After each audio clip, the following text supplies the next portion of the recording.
간호사 국가고시 합격을 위한 대방열림만의 차별화된 최신 출제 경향 완벽 반영, 강의 경력 20년 이상 전문 베테랑 교수팀, 실제 출제 경향 위주의 단계별 맞춤 교재. 대방열림과 함께한다면 합격할 수 있습니다. 유사상호를 주의하세요. 대방열림. 안녕하세요. 네, 국가고시 대비 모성간호학 강의를 하고 있는 오정아입니다. 자, 여러분, 우리 모성간호학 그러면 제일 대표적인 게 임신, 분만, 그다음에 산욕기, 그다음에 갱년기 뭐 이렇게 나누어지잖아요. 자, 그래서 아직은 결혼 전이라 머리로만 공부를 해야 되죠. 그래서 어렵게 더 느껴지는 과목일 수도 있고요. 또 여기도 지금 남자분들도 계시긴 하는데 여학생들보다는 더 많이 힘들어하는 과목이 모성이기도 하죠. 그렇지만 모성간호학 공부를 좀 잘 해놓으면은 여러분들이 결혼하면서 느끼는 삶의 변화를 조금 더 이해하기 쉽게 느껴질 수 있는 과목이 이 과목입니다.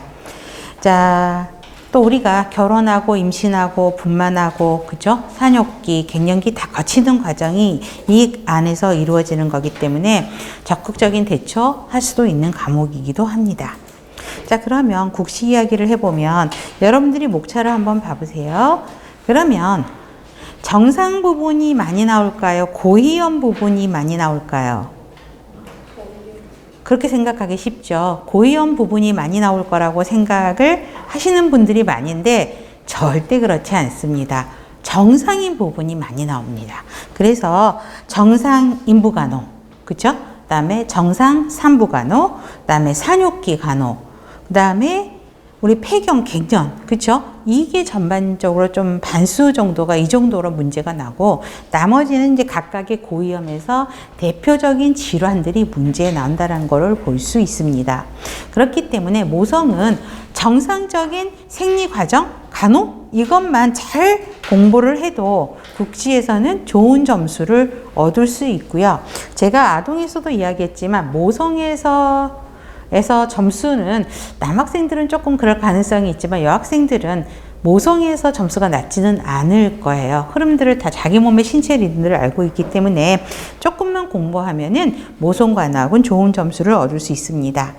자, 기본 교재는 다른 과목과 마찬가지로 기출문제, 그 다음에 중요 개념 문제, 그 다음에 핵심 요약집을 통해서 정리된 자료들을 받으실 거니까 타수업과 동일하게 진행을 하도록 하겠습니다. 자, 그러면 수업을 진행을 하는데 첫 번째 챕터 1 여성 건강의 이해입니다. 그러면 149페이지 여성 건강의 개념에서 기출은 일단 먼저 넘어가고요. 150페이지부터 들어갑니다. 자, 그래서 150페이지에서 요약집 1번 문항을 보세요. 여성 건강 간호에 대한 요약이 되어 있는 것을 볼 수 있습니다. 자, 그러면 항상 여성 건강 간호에서 가장 핵심 단어는 뭘까요, 여러분? 가족 중심으로 가야 된다는 거죠. 여성만 케어하는 게 아니라 여성을 포함한 가족 중심으로 접근을 해야 된다. 이게 가장 핵심 단어라고 보시면 될 것 같고요. 특히 개념은 조금 별표해 주시면 좋을 것 같아요. 여성의 일생을 통한 전 연령층의 건강관리죠. 그래서 여성과 그 가족의 안녕 건강 유지를 또 유지, 증진을 돕는 것이다. 가임기 여성, 그다음에 신생아, 남편까지도 포함한 가족 전체의 건강관리고요. 그렇게 해서 보시면 되겠고, 세 번째, 여성의 성특성과 관련해서 사춘기부터 폐경기 이후까지 문제를 보는 거죠. 그래서 가족 중심 접근법으로 봐야 된다라는 것입니다. 목적에서도 보면 두 번째 줄에 가족 중심 접근법, 세 번째 줄에 여성 중심 방법 이런 말들이 굉장히 많이 나오죠. 마지막 줄에도 가족 중심, 여성 중심적 접근 방법 굉장히 공통된 말이 반복하는 걸 보실 수 있을 겁니다. 접근 방법도 보세요. 아예 카테고라이즈에 가족 중심 간호, 여성 중심 간호라고 나눠져 있는 걸 보실 거죠. 자, 그래서 보시면 되겠고, 그래서 여성의 일인 가족 전체의 과업이다라는 건 바로 아실 거고, 특히 가족 중심의 간호이기 때문에 제일 마지막 줄 참여분만, 자연분만, 모자동실, 가족분만, 가정분만의 부활 뭐 이런 말들이 들어가는 걸 보실 수 있을 겁니다. 그다음에 여성 중심의 간호는 계속 반복하니까 지금은 넘어가겠습니다. 1번 문제로 갈게요. 자, 가족 중심 접근법을 강조하는 이유는 4번이죠. 임신, 분만, 육아는 어머니의 일만이 아니라 가족 전체 가업이기 때문에 가족 중심 접근법을 해야 된다라는 것이죠. 그래서 사실은 요약 아니어도 그냥 흐름으로만 풀어도 이거는 금방 쉽게 풀 수 있는 문제입니다. 2번, 여성 건강 간호 제공자의 역할에 관한 거를 물어보는 거죠. 자, 틀린 거예요. 1번은 가족 중심적이다, 여성 중심이다, 간호 제공자의 역할을 이야기를 하고 있습니다. 옆에 하나만 쓰세요. 간호 제공자의 역할. 2번은 건강유지 및 증진을 옹호하고 지지하는 역할이기 때문에 2번은 옹호자의 역할을 이야기를 하고 있고요. 3번 전문직 여성으로서 여성의 역할 모델 역할이죠. 그러면 여기 역할 모델이고요. 5번 건강관리 체계를 확립하기 위한 정치 사회적 역할이니까 정치 사회적 역할이 들어갑니다. 그럼 당연히 4번이 틀린 거죠. 산과 부인과 질환을 치료하는 치료자의 역할. 이거는 간호 제공자? 아니죠. 의사 역할을 써놓은 거죠. 그래서 4번이 틀린 거고, 여기에 지금 간호 제공자의 역할, 옹호자의 역할, 역할 모델, 정치 사회적 역할을 적어놨어요. 또 하나로 추가로 쓸 수 있는 게 교육자의 역할을 쓸 수 있습니다. 3번 여성건강 간호 개념에 대한 내용으로 알맞은 조합. 여성의 삶 전체에 걸쳐서 하는 거죠. 여성 중심의 접근 방법을 하는 거고 가족 중심 가는 건 맞고 여성주의 이론에 근거해서 하는 거니까 답은 5번. 그래서 이런 문제들은 어렵지 않고요. 기출문제도 어렵지 않아요. 자, 1번 볼게요. 여성건강 간호의 총체적인 목적. 1번. 틀렸거든요. 어디가 틀린 걸까요? 여성 생식기 건강 문제만 다루는 게 아니죠. 그쵸? 그래서 틀린 거고 2번. 2번도 틀렸네. 어디까지? 어디를 고치면 좋을까?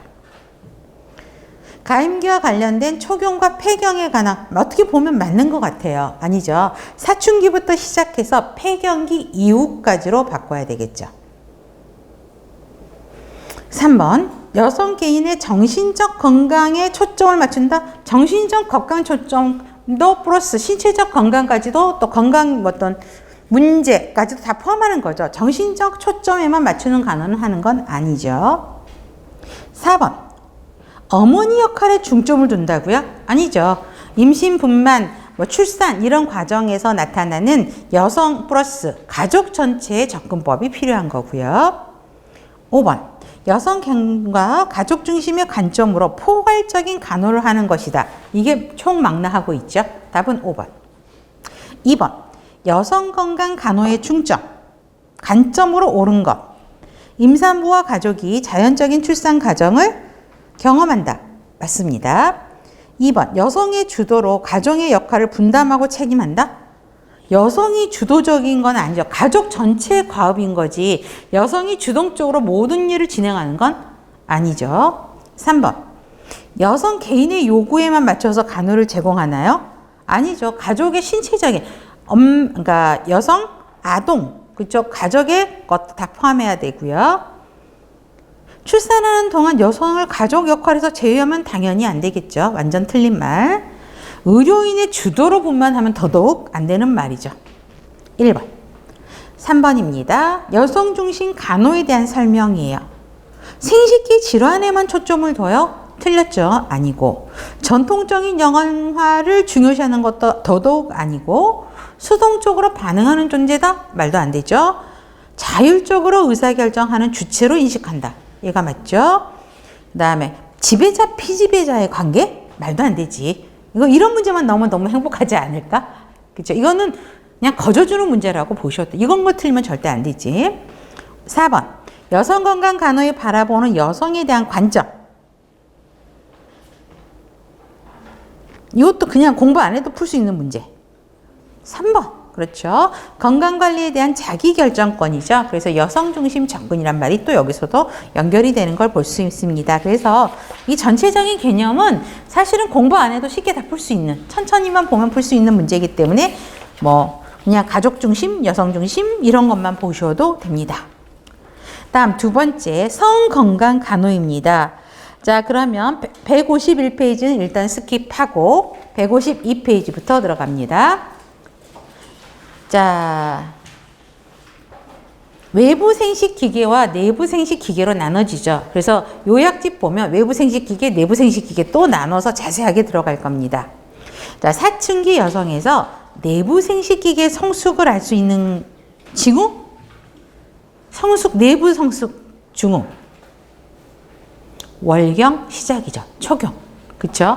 그래서, 가장 뚜렷한, 사춘기에 뚜렷한 징표가 뭐예요? 첫 월경인 거죠. 그렇기 때문에 초경이 나타나는 거고, 또 이렇게 되면서 2차 성징이 그런 시상하부, 내하수체 이런들이 발달하면서 난소, 내분비계 변화가 일어나면서 2차 성징이 나타나기 시작하는 거죠. 그래서 월경 시작이 답이 되는 거고요. 그래서 월경을 시작하면 우리 여자가 됐다라고 그러면서 요즘에는 그런 파티도 해주신다면서요, 부모님들이. 그죠? 그런 것들을 볼 수 있습니다. 2번. 자, 2번 한번 그냥 볼게요. 자, 적절하지 않는 거예요. 성교육을 할 때, 상담을 할 때 남녀 혼성 집단으로 하는 게 좋습니다. 전문 용어를 사용하면서 사실적, 구체적, 직설적으로 설명을 하셔야 되겠고요. 왜? 성교육이다 보니까 어때요? 막 돌려서 말하는 분들 계시거든요. 아니에요. 얘네들은 청소년을 대상으로, 학생을 대상으로 성교육을 하기 때문에 전문 용어 쓰고요. 다 알아들어요. 그 다음에 사실적, 구체적, 직설적으로 해야 되고요. 연령에 맞는 대상자 수준에 맞는 성교육이 이루어져야 되고, 성에 대한 비나친 흥미, 비하감을 주면 안 되고, 틀린 거니까 5번입니다. 논리 중심보다는 주제나 문제 중심으로 가야 되겠죠? 저거 답은 5번. 그래서 요약집 보시면 성교육 성상담 방법이 있습니다. 자, 두 번째 땡이 지금 닭가정에 있었던 거고, 다 문항이 지금 닭가지 문항에 있는 걸 바로 알 수 있겠죠. 그래서 이건 중복되니까 한 번 읽고 끝 하셔도 되는 문항이긴 해요. 그래서 그 내용이니까 문제부터 먼저 풀어봤고요. 3번. 우리 이거는 상식으로 한번 풀어볼까? 임식을 원하는 부부에게 임신할 수 있는 배란 시기. 우리 생각보다 우리 여학생들이 이거에 굉장히 약하더라고요. 근데 최소한 우리 간호학과 학생이면 이거 자기가 배란을 하는지 언제 하는지 정도는 알 수 있어야 돼요. 왜 그러냐면 여러분 우리 여성이니까 요즘에는 뭐 딩크족도 있곤 하지만 결혼을 하면 임신을 하게 되잖아요. 그러면 그 배란 시기가 나의 주기로는 언제쯤이 되는지는 우리 간호학과 출신은 기본적으로 알고 있어야 되지 않을까? 그래야지만이 이 계획된 임신을 할 수 있다라는 거죠.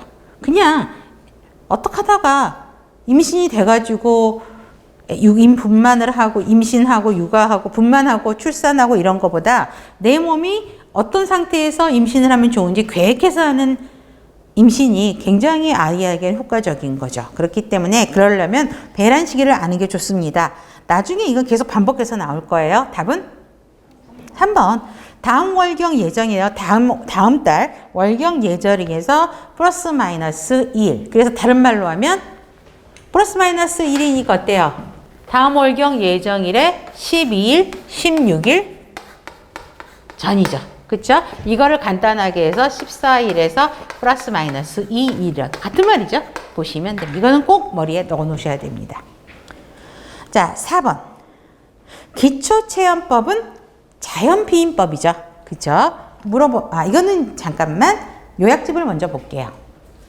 자, 자연피임법의 종류는 월경주기법, 기초체험법, 경관점액관찰법을 물어봅니다. 근데 이거 지금은 피임법이에요. 그쵸? 자, 월경주기를 통해서 하는데 월경주기에서 우리가 이게 지금 배란이 되는 시기죠. 배란이 된다라는 거는 수정이 가능한 시기를 이야기하는 거죠. 그럼 피임을 하려면 요 기기를 피하면 되는, 성관계를 피하면 되는 거죠. 그래서 이 배란일을 측정을 해서 요 날에 성관계를 안 하면 피임이 되는 거잖아요. 이게 월경주기법입니다. 그래서 두 번째 땡표표. 다음 월경기에서 거꾸로 14일을 배란기로 보고 정자 생존 기간을 더해서 12일에서 16일 전에 성관계 안 하는 거. 이게 월경주기법입니다. 그런데 이거의 전제 조건은 뭘까요? 굉장히 레귤러 해야 돼요. 자기 월경주기가. 근데 이게 불규칙한 사람은 이걸 하기가 어려워서 실패할 확률이 굉장히 높습니다. 그래서 우리 여기 앉아있는 여학생들은 최소한 자기 다이어리든 뭐 핸드폰이든 거기에 자기 월경 주기 시작일을 한번 보세요. 그러면 자기가 28일 주기다, 30일 주기다, 40일 주기다 이렇게 나오는 거가 있거든요. 그래야지 그게 여러분들 우리 간호학을 공부한 학생으로서의 기본 자세가 아닐까라는 생각이 들어요. 자, 기초체험법이요. 자, 기초체험법은 배란을, 이게 이제 배란 시기죠. 이때 여러분 중요한 게 뭐지? 배란 시기에 체온의 온도 변화를 측정해서 금욕을 하는 방법이거든요. 자, 그러면 체온 변화야. 그러면 여러분 배란하기 전에는 어떻게 되지? 배란 전에는 체온이 여기 써 있잖아, 책에. 저온. 그쵸? 배란 전에는 저온. 배란 후에는 고온이 되죠. 그래서 체온 측정을 통해서 이렇게 된 상황에서 임신을 계획을 하면 이때 성관계를 하면 되고, 피임을 한다 그러면 이때 피하면 되는 거고. 무슨 말인지 아시겠죠? 피임이니까 그래요. 임신을 계획한다 그러면 이때 성관계를 해야 되는 거지. 배란식인 거를 확인할 수 있다라는 거죠. 자, 그래서 가임 기간을 확인한 후 3일간 금욕하고 하면 되는 거고. 자, 어떤 호르몬하고 관련되어 있죠? 이거는 배란 전은 어떤 호르몬이야? 에스트로겐.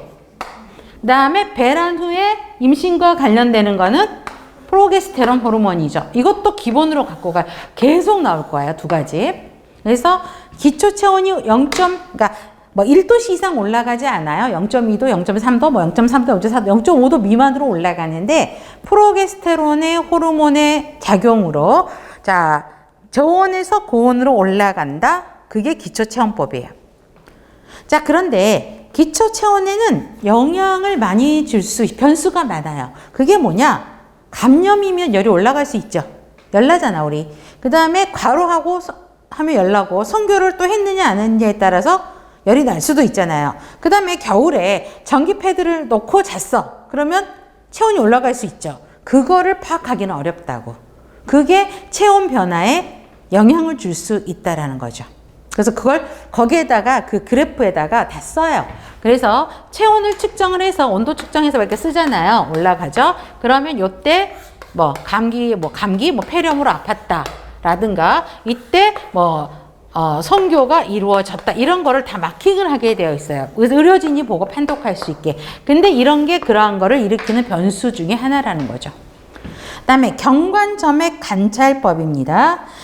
경관점액 상태에 따라서 가임 기간을 확인을 해야 되죠. 두 번째 땡별표. 자, 배란 전후에 경관점액이 투명하고 양이 많아집니다. 경관점액은 나중에 다시 또 설명을 할 거예요. 일단 배란 전에는 양이 많고 투명하다. 꼭 기억하세요. 자, 그러면 4번 기초체온법을 물어봅니다. 1번은 당연히 틀렸지. 어디가 틀렸죠? 에스트로겐이 아닌 프로게스테론으로 바뀌어야 되고요. 배란 전에는 체온이 하강했다가 배란 시에는 체온이 올라가죠. 2번이 맞고, 월경 주기 중 배란기를 정확하게 예측하기는 어렵다라. 틀린 거죠. 정확하게 예측이 틀린 거예요. 어려워요. 체온이 상승할 때 성관계를 하는 방법이다. 임신을 계획하려면 이렇게 해야 되지. 근데 질문이 뭐야? 피임법을 물어보는 거지. 그럴 때 체온이 상승했을 때 성관계를 금하는 방법이다. 이렇게 들어가야 되겠죠. 그 다음에 감염, 과로, 성교 여부들은 기초체온의 변화를 주지 않는 요소가 아닌 주는 요소이다. 이렇게 바꿔야 되겠죠. 그래서 답은 2번입니다. 자, 5번. 피임법에 대해서 일반적인 상식을 많이 사실은 물어보죠. 이건 우리 일상에서도 피임은 해야 되는 일들이 많죠. 하다못해 요즘에는 CF 관계에서도 막 피임약 선전하고 이렇잖아요. 그래서 보시면 돼요.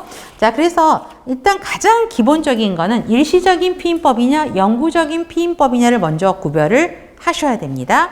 자, 일시적인 피임법은 먼저 경구 피임약이 가장 대표적인 거고 CF 광고에서도 경구 피임약 선정하는 걸 많이 보셨을 겁니다. 시험 문제도요. 경구 피임약이 제일 많이 나옵니다. 별표 머스트로 갑니다. 자, FSH가 무슨 호르몬일까? 한국말로. 난포 자극 호르몬. LH는 항체 호르몬. 그렇죠. 자, 이 호르몬 분비를 억제시켜서 자, 배란을 억제시키는 거죠. 자, 난포 자극 호르몬이 많아지고 LH 호르몬이 상승하게 되면 그다음부터 배란이 일어나거든요. 그래서 배란 피임이니까 어때요? 배란을 못하게 하는 거죠. 배란이 되면 임신이 되니까. 그렇죠? 그래서 배란을 억제시키는 기능이고요. 특히 세 번째 땡 별표. 난관 기능 방해, 자궁내막 경관 점액 변화로 착상을 방해하는 피임 효과가 있게 됩니다. 자, 장점은 약 잘 먹으면 효과 좋고요. 월경주기 조절도 가능하고 성생활하고 상관없이 사용할 수 있고, 단점은 이거 날마다 먹어야 돼요. 근데 우리 집에서 영양제 먹어도 맨날 잊어버리는 거 많지 않아요?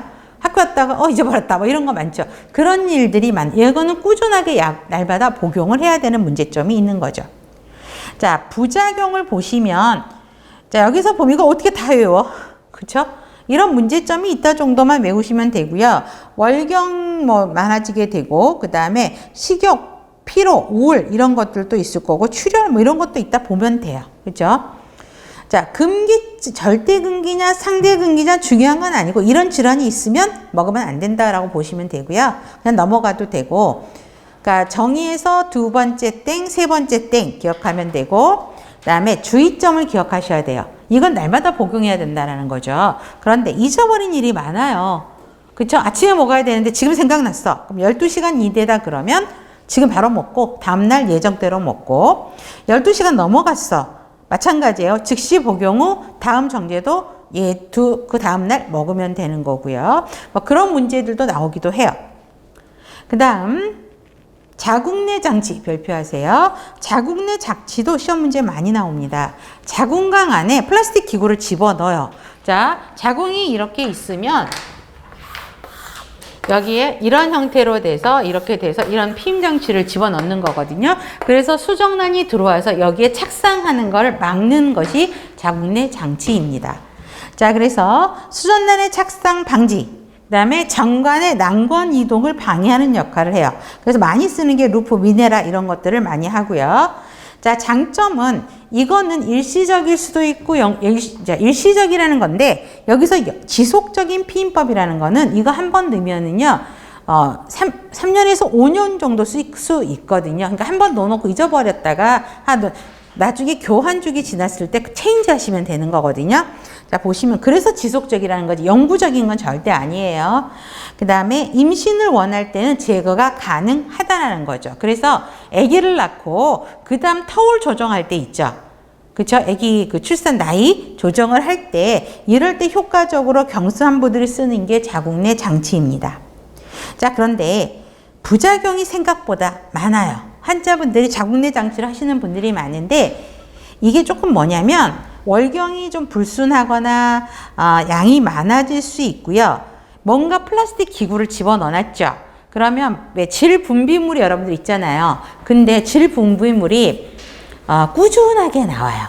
그래서 겨울은 그래도 괜찮은데 여름 같은 경우는 속옷 입고 있어 막 더운 데다가 질 분비물이 막 계속 끈적끈적하게 막 많이 나온단 말이에요. 그래서 이거를 쓰시는 분들은 왜 그거 이제 팬티 속옷만 입고 다니기는 불편한 거, 팬티 라인이라도 뭔가 붙여야 되는 거, 무슨 말인지 아시겠죠? 그런 게 있고, 뭔가 플라스틱 기구를 집어넣어놨기 때문에 허리 통증을 호소하시는 분들이 굉장히 많아요. 그래서 그런 단점들을 좀 보시면 될 것 같아요. 그래서 월경불순, 과다, 하복부 불편감, 뭔가 집어넣어놨으니까 염증성 질환들이 나타나게 되죠. 그래서 골반염증, 세균성 질염, 외울 필요 없어. 염증이 동반이 되겠구나. 이 정도로만 생각하셔도 되고, 요통은 기억하셔야 돼요. 그 다음에 진불미물이 많아진다라는 거. 천공, 자궁이 임신 안 해도 돼. 이런 거는 그냥 흐름으로만 보셔도 되죠. 그 다음에 패서리 다이아프램은 고무마개예요. 그래서 고무마개를 자궁 경부에다 넣어서, 그쵸? 정자가 경관 안으로 들어오지 못하러 맞는 고무마개를 패설이라고 이야기를 합니다. 자, 근데 장점은 내가 이걸 집어넣으니까, 집어넣고 내가 피임하면 되니까 뭐라 그러지? 남자친구, 남자라 그러나? 하여튼 그 사람의 허락을, 동의를 구할 필요 없죠. 내가 하면 돼. 그래서 주도권이 있다라는 거고. 자, 단점은 경부 사이즈가 다 달라요. 여러분들 사이즈를 다 달라. 그렇기 때문에 자기 경부에 맞는 사이즈를 선택을 해야 되고요. 그 다음에 그거를 넣기까지는 연습이 조금 필요하다는 거. 그 다음에 뭔가 집어넣으니까 당연히 악취나는 분비물, 악취난다라는 건 뭐야? 감염의 증상이잖아요. 그렇기 때문에 이런 문제점이 있을 수 있겠구나 라고 보시면 됩니다. 질외 사정법은 우리 남자들이 하는 거죠. 사정하기 전에 음경을 질에서 빼서 밖에다가 사정을 하는 거를 이야기하죠. 근데 이거 생각보다 쉽지 않습니다. 단점, 실패 가능성이 굉장히 떨어지게 돼요. 그 다음에 약간의 정액이라도 우리 질 안으로 들어오게 되면 임신 가능성이죠. 걔가 운 좋게 딱 수정이 돼버릴 수도 있잖아요. 그렇기 때문에 성공률은 굉장히 낮습니다. 그 다음, 그러니까 실패 가능성이 높은 거죠. 그쵸? 그 다음에 살정제. 죽이는 거죠. 그쵸? 그래서 정자를 죽이는다는 이야기예요. 그래서 약화시켜서 경자가 들어오지 않도록 하는 거. 그래서 삽입이 간편하고 좋아요. 단점, 삽입 시간 조절이 필요한다. 그 다음에 살정제를 넣기 때문에 질점막이 자극이 돼서 질점막 손상이 올 수도 있다. 흐름으로 보셔도 되고요. 콘돔은 일반적으로 많이 아실 거예요. 음경에다가 성교 전에 씌워서 정자가 질 안으로 들어가는 걸 맞죠. 피임 효과 좋고 인체에 무효하고 가격이 저렴하고 성병 예방 효과도 좋습니다.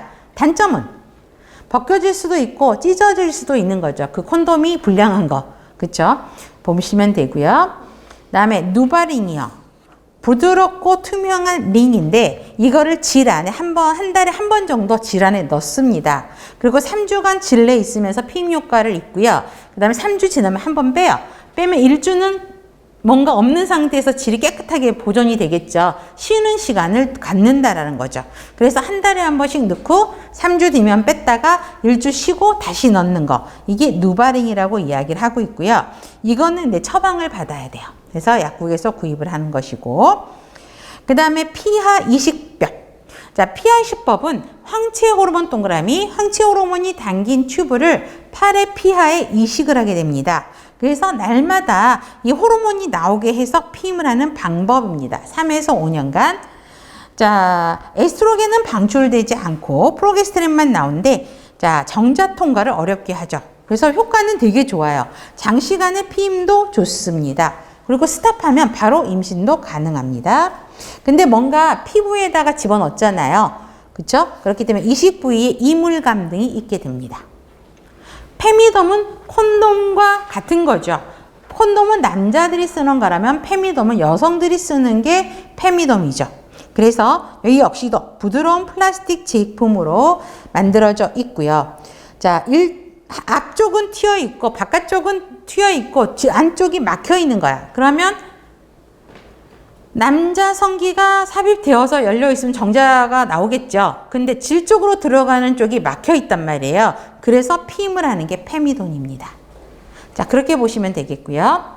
영구 피임법에는 무조건 자르고 묶는 거예요. 그래서 난관 결찰, 난관 절제. 자, 자궁이 이렇게 있고 이 옆에 자궁이 있고 난관이 있고 이렇게 해서 난소가 있잖아요. 그렇죠? 여기 가는 통로를 잘라버리거나 끊어버리거나 끈으로 묶는 것이 절제술, 그 다음에 결찰술 이렇게 됩니다.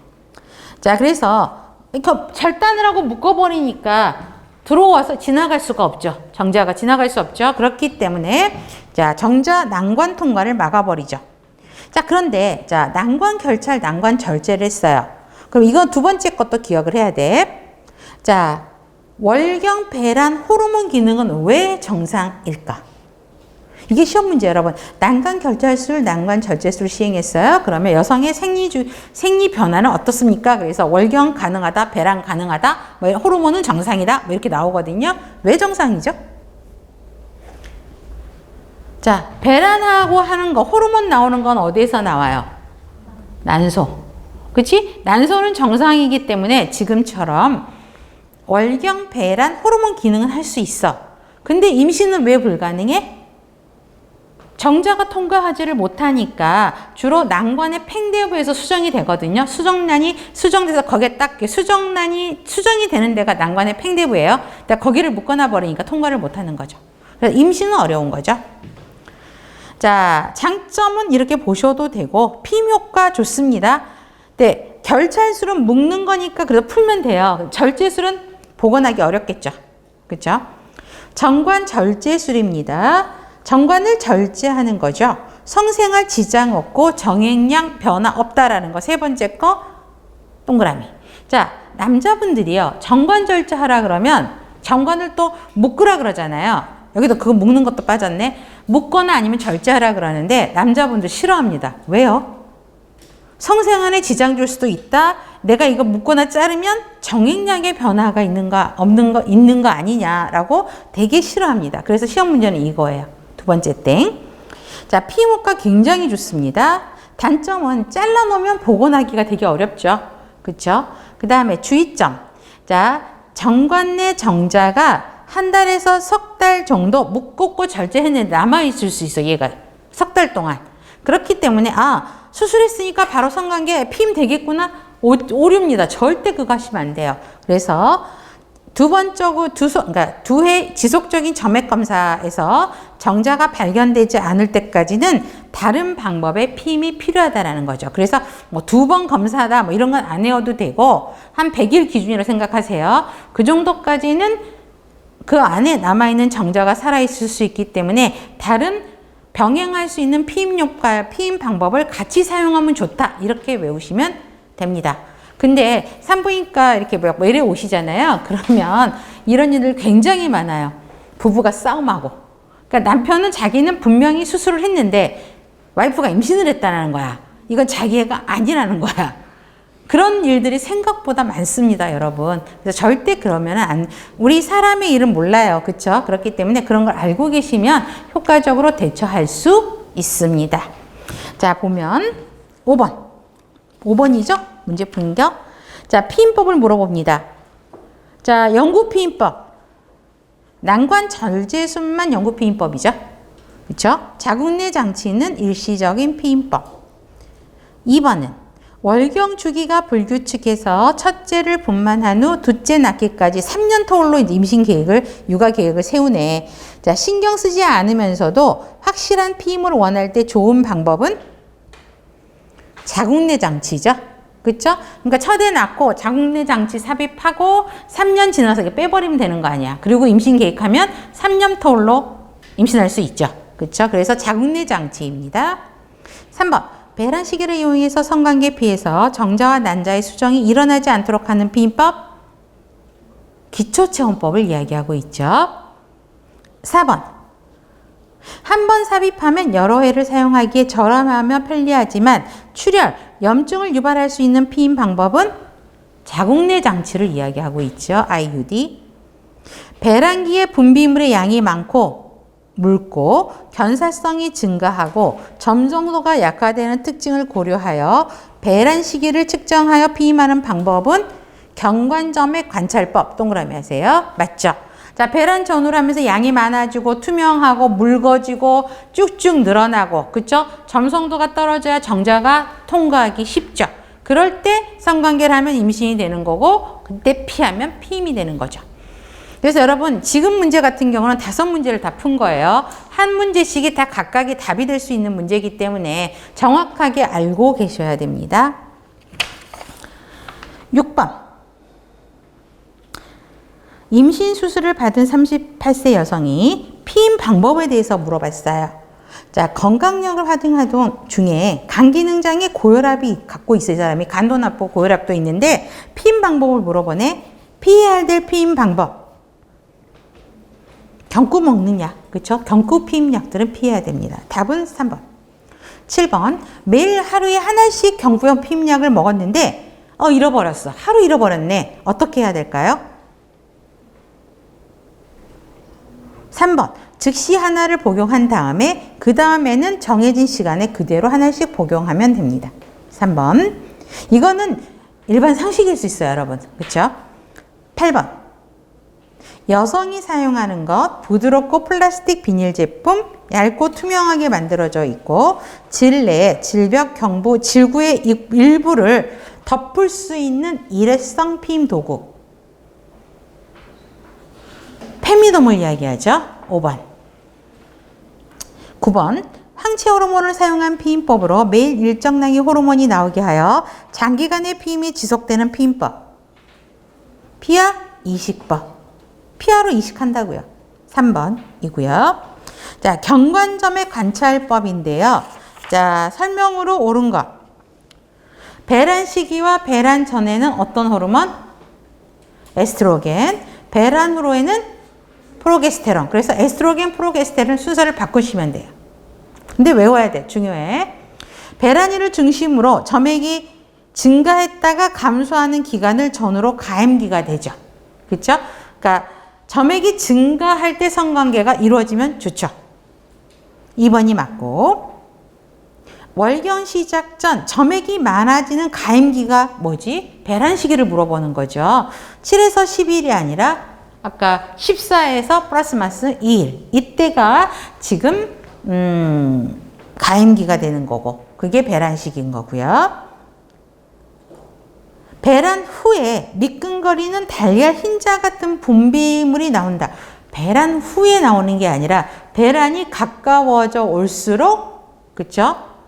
달걀 흰자 있잖아. 느낌 하얀 투명하고 미끈미끈한 그런 것들이 나오게 되죠. 배란 시에는 경관 점액 점송도가 증가하면, 여러분 저 보세요. 점액이 점송 끈적끈적한 게 점송도가 증가하면 정자가 통과하기 쉬워요? 어려워요? 어려워요. 점송도가 이렇게 묽어야지 그 빈 구멍을 타고 정자가 지나가는 거거든요. 그렇기 때문에 배란할 때는 점송도가 증가하는 게 아니라 감소해야 그 구멍으로 정자가 지나가서 임신할 수 있다는 겁니다.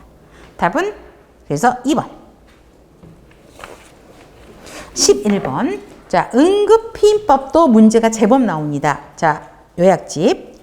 자, 응급피임법은 성교 피임법을 이야기하고 있는데, 자, 목적 보세요. 계획되지 않는 성교, 피임 실패, 불확실한 피임법 사용, 성폭력으로 불시의 성행위가 이루어졌을 때 임신을 방지하기 위해서 응급피임을 하게 되죠. 자, 강력한 폭발적인 호르몬의 노출에 의해서, 자, 지금부터 별표, 배란을 지연하는 거예요. 배란이 되면 임신이 되는 거니까 배란이 되지 않도록 하는 거. 정자, 난자가 난관을 통과하는 걸 방해해서, 난관을 통과 못하면 수정이 안 되죠. 수정이 안 되도록 하는 것입니다. 또 강력한 호르몬에 노출이 되니까 자궁 내막이 변형이 되게 됩니다. 세 번째 등도 별표, 피임에 성공할 때 출혈이 있어요. 이걸 기억해야 되겠죠? 그래서 피임에 실패했을 때 출혈이 있는 게 아니라고, 성공하면 질출혈이 있다는 거 꼭 기억하셔야 됩니다. 자, 복용법도 별표. 성교 몇 시간? 첫 번째 복용은 몇 시간? 저보다 목소리 톤 크게. 72시간. 그 다음에 두 번째 복용은 몇 시간? 12시간. 그래서 72, 12는 꼭 외워야 돼요. 그래서 응급피임약은 2번을 먹어야 돼. 그래서 72시간, 12시간은 항상 나오는 문제. 그 다음에 장점은 좋아요. 태아 기형을 유발하지는 않습니다. 단점은 수정란 착상 이전에 사용하여야 임신 예방이 되는 거지, 수정란이 이미 자궁에 착상한 상태에서 이 약을 먹으면 효과 없다고요. 임신이 그냥 유지가 된다고요. 무슨 말인지 아셨죠? 그 다음에 그래서 수정란이 착상 후에 임신이 성립되면 효과가 없다고. 또 중요한 거는 처방전이 있어야 돼요. 그래서 우리 약사들이 이제 이런 말들을 많이 합니다. 그 응급피임약 있잖아요. 그거를 약국에서 팔도록 좀 해달라. 왜 그러냐면 대학교 축제라든가 또 그 약사님의 인터뷰한 기사를 보면 교복을 입고 여학생이 온대요. 그럼 고등학생이잖아요. 그러면서 이걸 달라고 온다는 거죠. 근데 의사 처방이 있어야 줄 수 있잖아요. 그러니까 처방전 갖고 라 그러면 학생이 고개를 푹 숙이고 간대요. 그럼 그 학생이 무슨 짓을 벌일까? 요즘은 그 낙태약 있죠. 이걸 막 해외 직구하고 불법적으로 유통해가지고 불법 낙태들을 많이 시도를 한다고, 문제점이 이게 좀 심각하다 뭐 이렇게 나오거든요. 그래서 뭐 허용해라 라고 이야기는 하지만 아직까지는 의사 처방이 있어야 된다는 거 보셔야 됩니다. 자, 부작용은요. 모든 약의 부작용은 오심구토라 그랬죠. 그런데 여기는 구토 증상이 많습니다. 그래서 30분 전부터 진토제 투여가 필요하고요. 두통, 유방통 뭐 이런 것들이 나타나고 반드시 복용 전에 별표 임신부터 확인을 하셔야 되겠죠. 그런 다음에 먹어야 되고 밑에 건 안 외워도 돼. 이런 병들이 있으면 먹으면 안 된다는 거지. 그렇죠? 이걸 다 외울 수는 없으니까 어떤 질환이 있으면 안 먹는 게 좋겠다. 뭐 이렇게 보셔도 됩니다. 자, 11번. 1번. 약국에서 바로 아니죠. 처방전 있어야 구입할 수 있고요. 2번은 답이죠. 72시간 12회 복용. 3번. 자, 3번의 부작용은 감염, 월경량 과다, 월경불순. 그러면 어떤 피임법의 부작용일까, 이거? 감염이라는 건 뭔가 집어넣는 거야. 그치? 아까 폐설에도 집어넣을 수도 있고 자궁내 장치도 될 수도 있어. 근데 지금 3번 답까지 문항은 자궁내 장치를 이야기하고 있어요. 그 자궁내 장치의 부작용이고 응급피임법의 부작용은 아까 뭐였지? 오심, 구토, 뭐 두통, 유방통, 어지러움 이런 거죠. 4번. 질출혈이 있는 거는 성공할 때예요? 실패했을 때야? 성공. 그러니까 틀렸죠. 수정란 착상 전에 약을 먹어야 효과가 있다죠. 그래서 후에 되니까 틀린 거죠. 착상 이전에 먹어야 된다라는 것입니다. 12번. 영구 불임술로 양측의 난관을 다 잘랐어. 자, 한쪽만 자른 게 아니고, 그쵸? 이쪽의 난관도 잘랐어. 그쵸? 그러면 생식기 변화. 이거 시험 문제 많이 나와요. 답은? 일단 5번이 맞지? 잘랐으니까 임신을 재계획할 때 자른 걸 어떻게 붙일 거야. 그쵸? 복원하기가 어렵다라는 문제점을 가지고 있죠. 쉬운 게 아니에요. 복원이 어려워요. 그러면 월경배란 호르몬 기능은 왜 정상이에요? 난소가 다 멀쩡하죠. 건강하죠. 자연 임신은 불가능하죠. 왜? 난간을 잘라놨으니까 정자 이동이 안 되죠. 그렇게 되면 수정이 안 되고 성기능 정상이고요. 수술 부작용은 되게 적은 게 수술이에요. 절제수술. 간단해요. 답은 그래서 5번. 그 다음 13번. 자, 강간상의 증후군입니다. 요즘에 이런 것도 많이 있죠. 그래서 요약집 보세요. 급성기, 외부 적응기, 재조직기, 통합기, 회복기 이렇게 나눠지는데 이건 흐름으로 보셔도 돼요. 이해만 하셔도 돼요. 급성기는 강간 일어난 며칠간, 몇 주간 지속되는 걸 급성기라고 하죠. 그러면 어때요? 쇼크 먹었죠? 무섭죠? 불안, 수치심을 섞는 급성기입니다. 그래서 그런 증상들이 공포, 불안, 부정, 혼돈 이런 것들이 나오고 당연히 잠도 못 자겠죠. 그래서 이런 통증 경험도 경험하죠. 근육 긴장, 통증, 과다호흡, 뭐 소화도 안 되고 토할 것 같고 그쵸? 이건 금방 아실 거고 외부 적응기예요. 이 시간이 지나면 조금 이제 지나서 놀랍고 무섭고 공포스러운 기록들이 조금 정리가 되면 외부 적응기로 갔는데 겉으로는 멀쩡한 것 같아요. 그렇죠? 그러나 심리적으로는 조금 부인 단계라고 말하기를 싫어해요. 숨기려고 하지. 자, 극심한 불안 상태 겉으로는 그러니까 진정된 상태처럼 보는데 속으로는 불안해요. 그래서 진정한 상태가 자기가 스스로 부정하고 억압하라는 형태에 의해서 겉으로는 진정한 것처럼 보인다고요. 표현을 안 할 뿐이에요. 근데 행동을 보면 갑자기 보안 강화를 해요. 주거지 전화번호 바꾸고 핸드폰 바꾸고 문 잠그고 막 그 현관문에 비밀번호 다시 세팅하고 뭐 다른 곳 막 설치하고 이런 형태들을 하는 게 외부 적응기입니다. 근데 그럼에도 불구하고 강간을 당했다는 사실이 없어지진 않죠. 우울증에 빠지게 됩니다. 재조직기는 현실에서 변화를 시도하고 안정을 취하는 단계고 서서히 자신의 새 출발을 위해서 노력하는 단계. 그 다음에 통합기.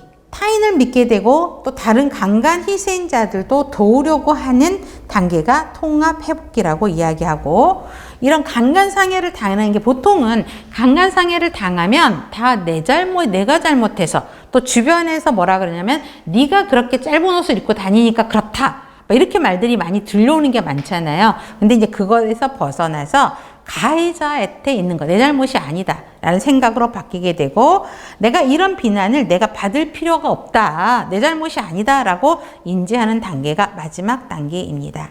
그래서 일상생활에서 자신을 다시 찾아가는 단계를 거치게 되죠. 13번 문제는 급성기를 물어보는 문제입니다. 그러면 답은 2번이죠. 자신이 불결하다고 느끼고 신체를 막 씻어내고 자신을 비난하고 죄의식을 갖는 거, 이거를 볼 수 있죠. 14번. 자, 성폭행을 당한 사람이 방문을 했을 때 중재 문제가 제법 나옵니다. 어떻게 할 건지. 자, 그러면 1번 볼까요? 자, 상과 치료가 먼저일까요? 중거물 채취가 먼저일까요? 중거물 채취가 먼저지. 상과 치료, 여러분 보세요. 안에 성폭행을 당해서 왔어요. 그럼 상과적 치료를 한다고 소독 드레싱 다 해버리면 질환에 남아있는 정액 없어질 수 있잖아요. 그러니까 증거물 채취부터 먼저 하고, 그 다음에, 그러니까 그 정액이 누구 거냐부터 판단하고, 그 다음에 치료가 들어가야 되는 거죠. 그런 거기 때문에 증거물 채취가 먼저라는 거 꼭 기억을 하셔야 되고요. 피해자가 느낄 수 있는 수치심, 무력감에 대해서 심리적 지지 당연히 해줘야 되죠. 딴 건 몰라도 2번만 읽어도 그래 맞는 답이다 이렇게 할 수 있죠. 3번 고쳐보세요. 그러면 수치심을 완화하기에 간호과정 기록 안 해도 돼요? 아니죠. 기록은 해야 되죠.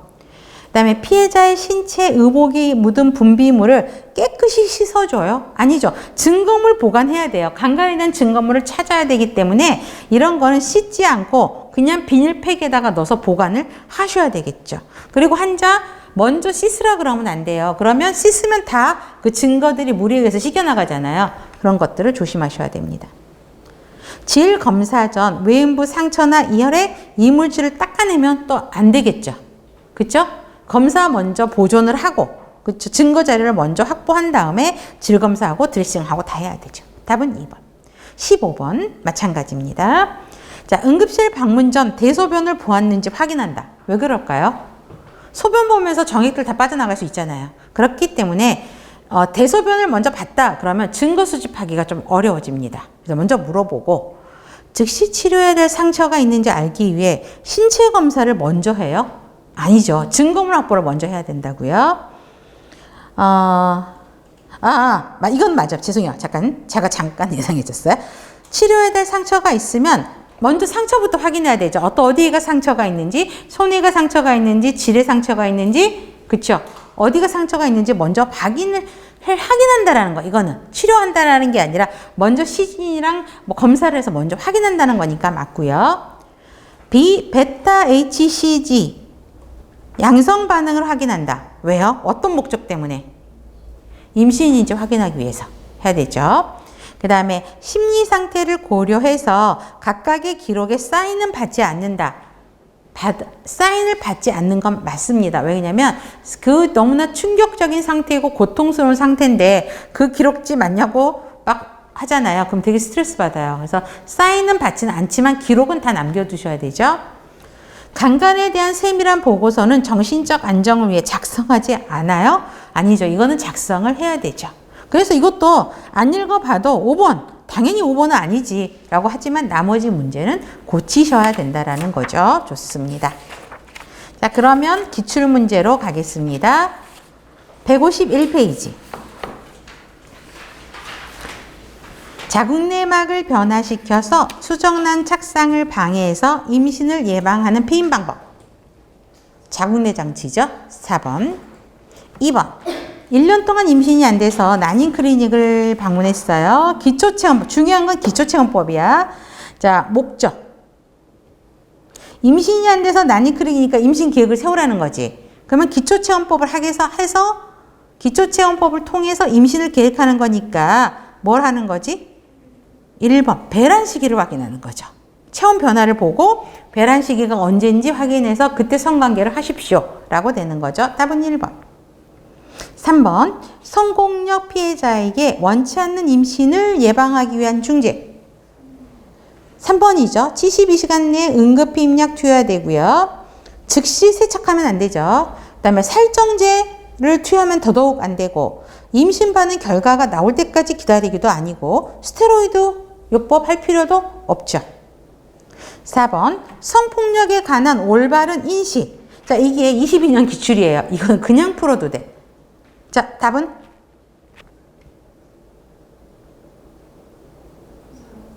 그치, 4번. 그쵸? 타인의 성적 자율권을 침해하는 폭력이라는 거죠. 자, 젊은 여자에게만 일어난다? 이건 환상이지. 그렇죠? 여러분 최근의 뉴스에서도 60대 남자가 85세 치매 노인을 찾아가서 성폭행했거든요. 젊은 여자에게만 일어나는 거 아니에요. 나이 든 어르신도 일어날 수 있고요. 부부 간에는 성폭력 성립되지 않아요? 아니에요. 부인이 거절하는데 덤벼들면 이것도 폭력이에요. 그래서 부부 간에도 성폭력은 성립이 됩니다. 그다음에 성폭력은 낯선 사람에 의해서 이루어지는 것보다는 주로 가까운 사람들에 의해서 많이 이루어지죠. 그래서 여러분들 왜 가정에서도 뭐라 그러지? 새아빠에 의해서 딸이 성폭력 당하고 계속 코오는 뉴스들 굉장히 많이 매스컴에서 접하실 겁니다. 사촌 오빠 이런 것들. 그래서 보시면 되고요. 가해자의 폭행과 피해자의 강한 저항이 있어야 된다. 저항할 수 없는 상황도 있단 말이에요. 근데 저항이 없다고 할 수는 없어요. 저항이 반드시 있어야 되는 건 절대 아니라는 거 보시면 됩니다. 5번 응급실에 온 성폭력 피해자에 대한 중재. 피해 당시 이부소는 폐기하는 게 아니라 보관해 놓으셔야 되죠. 그래서 깨끗한 그 보관 수집 자료 있어요. 거기에다가 다 담아서 증거로 보존하셔야 됩니다. 폐기 아니에요. 그 다음에 2번은 당연히 틀렸지. 성폭력이야. 근데 공개된 장소에서 검지하고 상담하면 나 같으면 도망가겠다. 그쵸? 그렇기 때문에 피해자 신분이 노출되지 않게 프라이버시 보호해주고 비공개적인 장소에서 해야 되겠지. 상해 정도를 사정하고 구체적으로 기록한다? 당연히 맞는 거고. 감염 예방을 위해 검진 전에 씻게 한다고요? 절대 먼저 씻으면 안 돼요. 증거 보관이 안 돼요. 자, 증거물 수집은 피해자의 동의가 필요 없다고요? 아니에요. 반드시 피해자 동의도 받고 보관을 하셔야 되는 거죠. 그래서 답은 3번. 그래서 성폭력 문제는 기본 상식으로도 우리 충분히 풀 수 있는 문제고 피임법에 대한 종류, 그 다음에 특성 이거는 반드시 기억을 하실 필요가 있습니다. 네, 그러면 잠깐 쉬었다가 진행하겠습니다.